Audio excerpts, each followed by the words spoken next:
तो दोस्तों फाइनली आज मैंने भी देख ली कार्तिकेय का पार्ट 2। तो भाई कैसी है ये फिल्म, क्या है इस फिल्म की कहानी, क्या है इस फिल्म में खास और क्यों कही जा रही है इस फिल्म को लेकर ये बात कि भाई ये फिल्म लाल सिंह चड्ढा और रक्षाबंधन को बॉक्स ऑफिस पर धूल चटाने वाली है।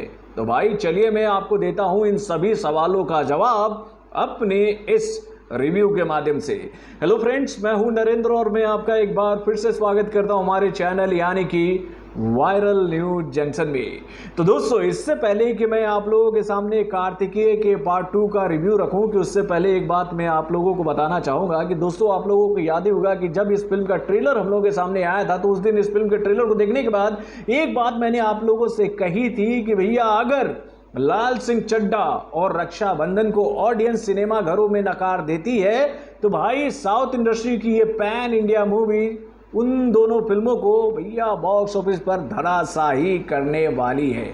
और भाई ऐसा ही हुआ है, यानी कि भैया कार्तिकेय के पार्ट 2 को लेकर ये जानकारी ऑलरेडी हम लोगों ने आपको दी थी कि भैया इस फिल्म को लाल सिंह चड्ढा और रक्षाबंधन की वजह से पूरे इंडिया में सपोर्ट नहीं मिला, सोच नहीं मिले, स्क्रीन नहीं मिले। लेकिन जैसे ही लाल सिंह चड्ढा और रक्षाबंधन बॉक्स ऑफिस पर धराशायी हुई 2 से 3 दिनों में कि भैया इस फिल्म को उसका बेनिफिट मिलने लगा है मेरे भाई।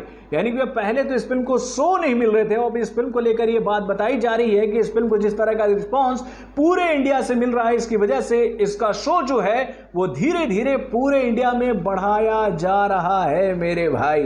तो चलिए अब शुरू करते हैं इस फिल्म के रिव्यू को। तो दोस्तों रिव्यू को चालू करने से पहले मैं ये बात बताना चाहूंगा कि भैया इस फिल्म के राइटर डायरेक्टर कौन है, इस फिल्म के मुख्य कलाकार कौन कौन है। तो दोस्तों इस फिल्म के राइटर डायरेक्टर हैं चंदू मोंडेती, उसके बाद इस फिल्म के जो प्रोड्यूसर हैं वो हैं अभिषेक अग्रवाल और टीजी विश्व प्रसाद। तो दोस्तों ये तो बात हो गई इस फिल्म के राइटर डायरेक्टर और प्रोड्यूसर की। अब चलिए हम लोग बात करते हैं भैया इस फिल्म के मुख्य कलाकारों की। तो दोस्तों इस फिल्म के जो मुख्य कलाकार हैं वो हैं निखिल सिद्धार्थ, अनुपमा परमेश्वरन, श्रीनिवास रेड्डी, विवा वर्मा, आदित्य सेन और अनुपम खेर।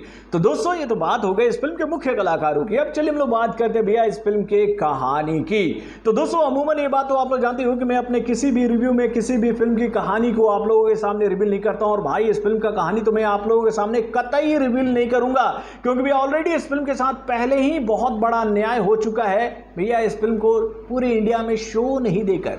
यानी कि भैया फिल्म की कहानी इतनी जबरदस्त, इतनी बेहतरीन, इतनी लाजवाब है कि इसको देखने के बाद मैं सैल्यूट करना चाहूंगा साउथ के इन मेकरों को कि भैया आप लोगों ने एक ऐसा प्लॉट पकड़ा है जिसको तो बॉलीवुड ने कई दिनों से त्याग दिया है मेरे भाई। यानी कि भैया बॉलीवुड की फिल्मों में हमें हमारी संस्कृति, हमारी सभ्यता अब नजर आती ही नहीं मेरे भाई। यानी कि भैया ये तो हमारे वैदिक पुराणों से तो भैया लाखों कदम पीछे चलते हैं, इनको तो विश्वास ही नहीं होता है इन कथाओं पर, हमारे देवी देवताओं पर। तभी तो भैया इन लोगों का हाल जो हो रहा है इस वक्त बॉक्स ऑफिस पर वो किसी से छुपा नहीं हुआ है। और भाई क्यों आज साउथ इंडस्ट्री बॉलीवुड के सर पर चढ़कर बैठ गई है उसका रीजन ये है कि साउथ के मेकर जो है वो अपनी सभ्यता, अपनी संस्कृति, अपने वेद पुराणों का किस तरीके से सम्मान करते हैं। इस बात को अगर आपको समझना है तो इस फिल्म को देखने के लिए आपको सिनेमा घर में जाना पड़ेगा मेरे भाई।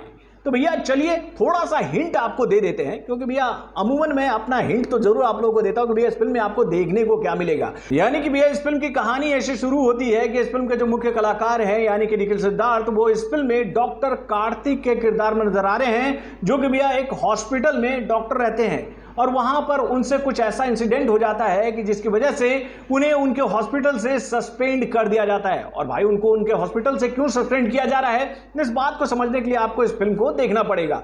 उसके बाद डॉक्टर कार्तिक जो हैं सस्पेंड होने के बाद वो अपनी मां के साथ में द्वारकापुरी घूमने जाते हैं। वहां पर कुछ लोग उसके जान के पीछे पड़ जाते हैं लेकिन उसको समझ में नहीं आता है कि क्यों वो लोग उसको मारना चाहते हैं। तभी उसे द्वारका के कुछ रहस्य के बारे में पता चलता है जिसके खोज में वो वृंदावन पहुंचता है, फिर हिमाचल पहुंचता है। यहां उसकी मुलाकात धन्वंतरी से होती है जो कि उसे भगवान कृष्ण के स्वरूप को समझाता है कि भैया भगवान कृष्ण कौन है, उनकी शक्ति क्या है, वो क्या करने करने के लिए इस दुनिया में आए थे और वो इस दुनिया को संतुलित करने के लिए क्या ऐसा छोड़ कर गए हैं जिसे उसे हासिल करना है। यानी कि भैया फिल्म की कहानी कुछ ऐसे ही घूमकर हम लोग के सामने आती है, लेकिन भैया इस फिल्म में हमें ऐसी कई सारी जानकारियां देखने को मिलती है जो कि हमारे वेद पुराणों में है, जिसकी सच्चाई अगर पूरी दुनिया समझ ले तो भैया लोगों को जीवन जीने का सत्य रास्ता पता चल जाएगा कि भैया लोगों का जीने का तरीका क्या होना चाहिए। तो दोस्तों ये तो बात हो गई इस फिल्म के कहानी की। अब चलिए हम लोग बात करते हैं भैया इस फिल्म के मेकिंग की। तो दोस्तों वाकई में फिल्म का मेकिंग बहुत ही बेहतरीन है। हाँ, अगर मैं इस फिल्म के विजुअल इफेक्ट वाले पोर्शन की बात करूं यानी कि वीएफएक्स की बात करूं तो भैया इसका वीएफएक्स थोड़ा सा कमजोर है। और वो कमजोरी क्यों है? तो भैया इस फिल्म का बजट उतना बड़ा नहीं है जितना कि भैया बाहुबली का था, जितना कि भैया RRR का था, जितना कि भैया शमशेरा का था। यानी भैया जितनी भी इंडियन फिल्म इंडस्ट्री की बड़ी बड़ी फिल्में हम लोग के सामने आई हैं उसके बराबर इस फिल्म का बजट नहीं था, जिसकी वजह से इसका वीएफएक्स कमजोर नजर आ रहा था। लेकिन भैया ओवरऑल इसका बैकग्राउंड म्यूजिक यानी बीजीएम तो शानदार, उसके बाद कहानी लाजवाब, मेकिंग बहुत ही बेहतरीन, उसके बाद इस फिल्म में नजर आने वाले जितने भी कलाकार थे सब ने किया बेहतरीन प्रदर्शन, जिसकी वजह से यह फिल्म इतनी अच्छी बनकर आई है कि इसकी तारीफ हर तरफ हो रही है। यानी इस फिल्म को लेकर मैं आप लोगों से यही एक बात कहना चाहूंगा कि भाई अगर आपको अपनी सभ्यता, अपनी संस्कृति और अपने वेद पुराणों की थोड़ी सी जानकारी लेना है तो आपको इस फिल्म को जरूर देखना चाहिए। और भाई ऐसी फिल्मों को हमें प्रमोट करना चाहिए जिससे हमारी सभ्यता, हमारी संस्कृति के बारे में, जिसके बारे में पूरी दुनिया जान सके कि भैया क्यों सनातन धर्म दुनिया का सबसे पुराना धर्म है मेरे भाई। क्यों सनातन धर्म को लेकर यह बात कही जाती है कि भाई आज जो विज्ञान पूरी दुनिया देख रही है उस विज्ञान के बारे में तो सनातन धर्म ने